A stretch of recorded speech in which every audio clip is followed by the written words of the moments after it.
It's good to have you with us here on RT today. Thousands of protesters have flooded Chicago ahead of a NATO summit on Sunday.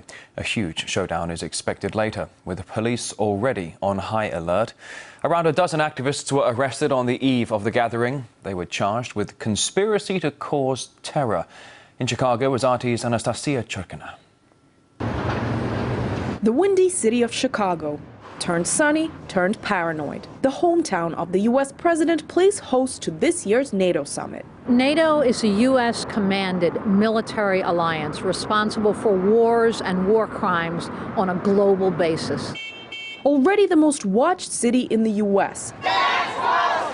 As thousands of protesters begin to descend on Chicago, the city is in security overkill mode. We've got a bunch of peaceful protesters here, and they spent millions and millions of dollars for this week alone.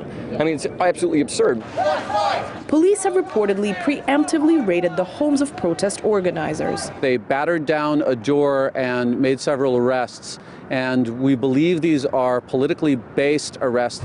Millions of dollars spent on new police gear, trucks ready to function as rolling barricades. Businesses, too, are taking no chances. What looks like a foreclosed building is actually a hotel in the heart of Chicago. Plywood was put up in order to avoid windows being smashed by demonstrators flooding into town. Office workers have been advised to dress like protesters in order to not be targeted. Mustaches, facial hair. One planet! Meanwhile, activists, there to express their outrage at NATO's aggressive policies, are blocked off and kept as far away from world leaders as possible. We're talking about a peaceful protest, not only by peaceful people, but peaceful people dedicated to the cause of peace against a military bloc, the mightiest in human history.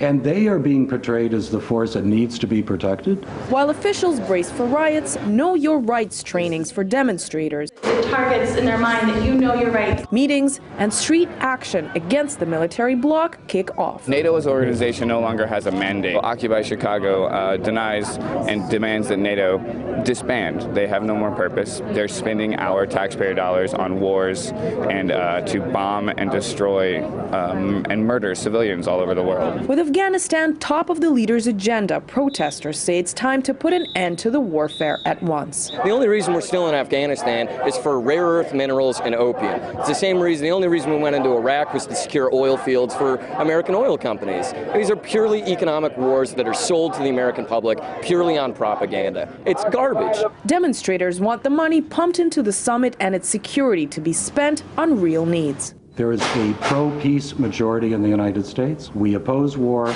We oppose the world's preeminent war-making organization, NATO. And that we have a human agenda and a humane agenda that has no place for war. With fences separating politicians from the people, that human agenda is no more than a nuisance to be cordoned off. Anastasia Churkina, RT, Chicago, Illinois.